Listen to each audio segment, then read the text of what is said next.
Esta prova é de 1896 e foi feita por Maria Carolina Marins, aluna do 4º ano do Grupo Escolar Antônio Padilha, em Sorocaba, interior de São Paulo. São escritos históricos que mostram que há muito tempo as escolas utilizam este tipo de teste para medir o desempenho dos alunos.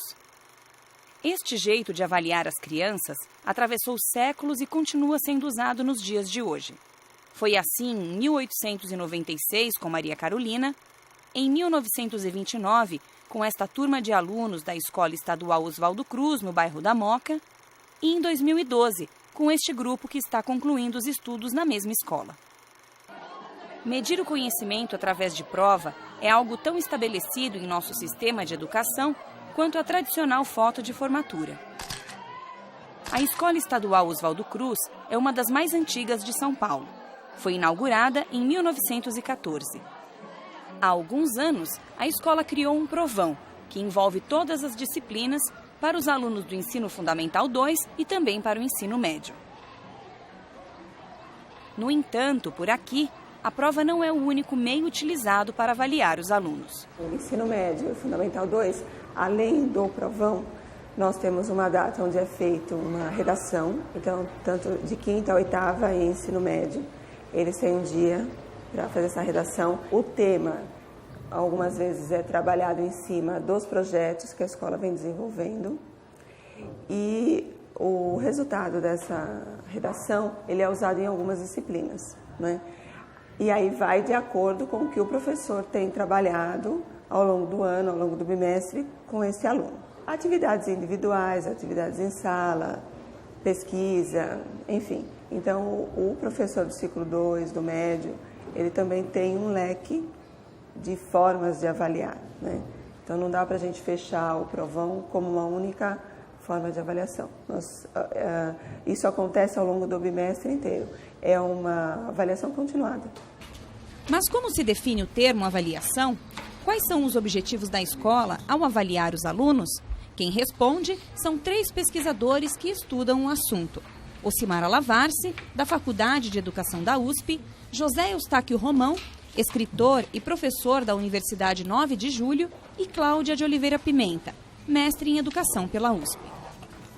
A avaliação, ela tem sido, historicamente, um ponto muito nevrálgico nas escolas, na educação, né? E não é só no Brasil, acho que a gente pode dizer que isso é mundial.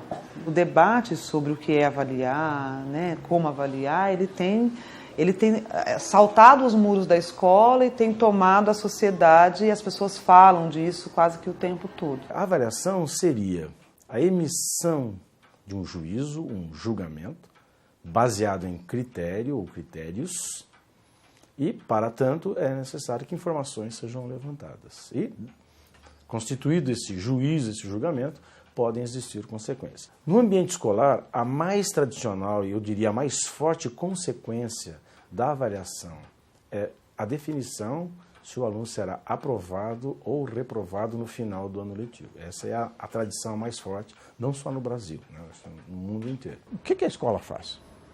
Especialmente a escola básica. Faz anamnese, chama os meninos ao quadro durante uma aula, num exame oral, numa arguição.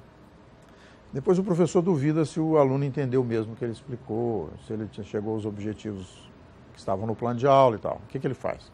Ele faz o exame clínico, né? Aplica a prova, dá trabalho e tal. Aí ele tem dúvida se o aluno aprendeu. Ele faz o exame laboratorial, segunda chamada, exame de final de ano, exames de segunda época, enfim, tem os nomes mais variados. E o aluno não está bem. O diagnóstico mostra que o aluno não aprendeu. Aí o que ele faz? Ele reprova o aluno. Ao contrário do diagnóstico médico, onde o médico dá o tratamento, os remédios, a dieta, os exercícios físicos, enfim, a recuperação que for necessária, o tratamento que for necessário. Nós não damos o tratamento, a gente condena o aluno à morte, com a reprovação. Então, o sistema de reprovação é que não tem sentido na avaliação. No Brasil, a avaliação nasceu com o sistema de reprovação. Enquanto nós não superarmos o sistema de reprovação, nós não teremos avaliação adequada na educação. Papai Noel chegou descendo pela chaminé, deixou os presentinhos e saiu pé de pé. Por que mandar, obrigar as crianças a frequentar a escola? Né? Porque elas poderiam se tornar seres humanos melhores. Apesar da existência desse discurso, o que nós sabemos é que em muitos países, mas especialmente no Brasil, a escola era como um mecanismo de ascensão social. E como isso não seria para todos, então a escola fica como que encarregada de selecionar os melhores, separá-los dos piores. Por isso, essa força que tem no Brasil, a ideia de reprovar o aluno, até mesmo às vezes como punição para os que são relaxados, coisas do tipo. Então você tem uma força muito grande da avaliação e que dá a ela uma dimensão política. Ou seja, ela organiza de certa maneira, não completamente, é claro, a vida em sociedade. A escola deve ser um espaço de aprendizagem para todos. Ela é importante para todo ser humano. Né? E não seria tarefa dela dizer quem são os melhores, quem são os piores. Ainda que isso possa ocorrer em outros espaços. Ela não tem que reproduzir necessariamente o que existe fora dela. Bom, a avaliação, portanto, ela foi ganhando relevância como esse mecanismo que alguns chamam até de exclusão. Né? Porque pelos seus resultados, alguns são excluídos. Né? E, de novo, o Brasil destaca-se no mundo mediante, por exemplo, as taxas de reprovação, que é uma expressão desse julgamento que as escolas fazem. As avaliações externas, muitas vezes, vêm corroborar essa perspectiva. Avaliações externas? Mas qual é a diferença entre estas avaliações e aquelas realizadas dentro das escolas, feitas pelos próprios professores? A avaliação interna é aquela avaliação que tem o professor como o sujeito, aquele que controla, que organiza essa avaliação. Nos últimos 20 anos, refletindo um movimento que é mundial, no Brasil nós começamos a ter as avaliações externas. Por que são chamadas assim? Porque quem controla essas avaliações são pessoas, instituições, né, portanto sujeitos, que estão fora da escola. Quando você pensa no resultado das avaliações externas, tem que pensar assim, como é que eu uso isso do ponto de vista pedagógico? Né? Porque o grande debate sobre as avaliações é a questão do uso. Então, assim, quais são os usos mais criticados? Para bonificação docente, para ranquear a escola, né? Para promover competição entre escolas. Esse tipo de uso, de fato, eu acho que é bastante pernicioso. A principal avaliação externa feita em larga escala no país hoje é a Prova Brasil. Criada em 2005 pelo MEC, a prova avalia as habilidades em língua portuguesa, com foco na leitura, e em matemática, com ênfase na resolução de problemas. A prova é aplicada a cada 2 anos para alunos de escolas públicas de ensino fundamental de 5º e 9º anos. Antes da Prova Brasil, o governo federal criou, em 1990, o SAEB, que é uma avaliação feita por amostra com alunos de 5º e 9º anos do ensino fundamental e também 3º ano do ensino médio, tanto na rede pública quanto particular. As informações de desempenho na Prova Brasil ou no SAEB, em conjunto com o rendimento escolar dos alunos, a aprovação, resultam na nota do IDEB, que tem como objetivo entender como está o ensino em todo o país. Alguns estados também têm seus próprios meios de entender como está o aprendizado dos alunos de suas redes de ensino. É o caso do SARESP, que é aplicado aos alunos do ensino fundamental e médio das escolas públicas de São Paulo. Além das avaliações dos governos federal e estaduais, as escolas brasileiras também participam de uma avaliação mundial, o PISA, Programa Internacional de Avaliação de Alunos. Como se escolhe a escola, professor, que participa? Por sorteio. Então, no caso do Brasil, os jovens precisam estar matriculados pelo menos na 7ª série. É feito um sorteio de tal maneira que a gente possa ter os resultados também por estado e por chamado nível socioeconômico. Então, o PISA é por amostragem, então uma amostra de jovens de 15 anos que representaria o quê? Os jovens que teriam concluído ou estão concluindo o que no Brasil é o ensino fundamental. E que deveriam estar dominando, né, ou ser proficientes, né, nesses letramentos que eu me referi. Então, desse ponto de vista, é como se fosse uma prova Brasil, né, só que aplicada em vários países. Agora, no caso do Brasil, o uso do PISA, o seu impacto, eu diria que tem sido muito pequeno. Se você comparar, por exemplo, com a prova Brasil, né? Ou dentro dos estados, cada um com os seus sistemas. Né? Na Europa, por exemplo, o PISA já tem um impacto muito maior. É bom lembrar que o PISA aplica uma prova a cada 3 anos. Então, isso dilui um pouco esse impacto, mas também os debates são os mesmos, por exemplo, na Europa. O ranking que é feito entre os países, e aí a discussão de como comparar esses países, que têm trajetórias diferentes. Mas volta-se àquilo. Se você aplicou uma prova e constata que os alunos não sabem, bom, eles não sabem, supondo que a prova foi bem feita, bem aplicada. Outra coisa é explicar por que não sabem. E mais ainda, que políticas serão desencadeadas para que as próximas gerações aprendam.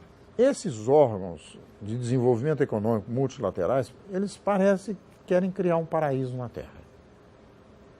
Mas para poucos. E por isso eles criam sistemas de avaliação que é tão diabólico que o próprio fracassado se sente responsabilizado pelo seu fracasso. Eu reprovo um aluno e digo para ele, olha, você que é incompetente. Você que não conseguiu fazer o que seus colegas fizeram. Seus colegas, você não estudou, os seus colegas... Quando, na verdade, é todo um aparato, todo um sistema que levou o aluno ao fracasso. Estão lembrados do provão que acompanhamos na escola da Moca? Lê bem a questão, com atenção, com calma. Depois que você escolheu a questão, não muda, porque a tendência é você acertar agora, nos primeiros minutos, que está a cabeça mais tranquila. Olha aí um exemplo de como as avaliações externas podem influenciar as provas da escola. Neste caso, a influência veio do Saresp. O aluno ele fazia essa prova uma vez por ano e aí ele sentia muita dificuldade. Então nós falamos, bom, então vamos fazer isso acontecer mais vezes para ele perceber esse movimento. Então vamos trabalhar dentro dos moldes de formulação de questão do Saresp. Né? Então, aí vem os resultados. Em cima desses resultados do Saresp, é feita uma análise. Então, em que ponto que precisa ser trabalhado?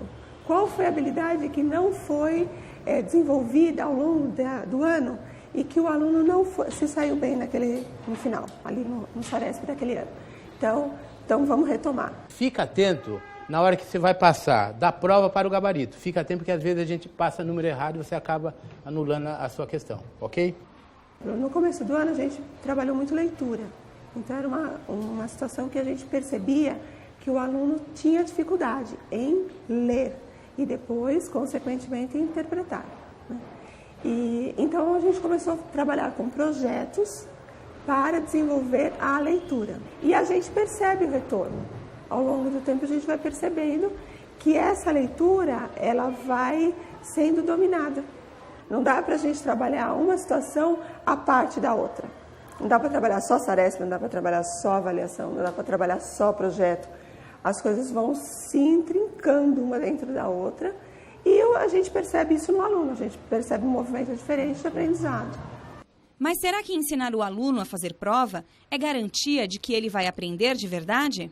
Alguns autores vão dizer, olha, não tem problema treinar, mas aí é que está a questão. Porque o treinamento, geralmente quando você conversa com os profissionais que atuam na escola, por que eles treinam as crianças para poder usar a prova, para poder fazer a prova depois? É assim, a justificativa é essa, é porque a criança precisa aprender a usar o gabarito, ela precisa entender como que é uma prova de múltipla escolha, porque senão ela vai se atrapalhar na hora de responder, e isso pode implicar no resultado, é verdade. Né? Alguns autores vão dizer, olha, de fato, precisa ensinar as crianças como é que trabalha com o gabarito, como é que ela lida com uma prova com questão de múltipla escolha, precisa mesmo. E pode treinar, porque esse treinamento tem um impacto no desempenho positivo. Mas é no desempenho, não é na aprendizagem. São coisas diferentes. Então os autores vão dizer, olha, o cuidado que tem que ter é que o foco não pode ser esse. Porque se o foco for esse, você não agrega conhecimento. né? A criança tem um bom desempenho, mas você não agrega conhecimento.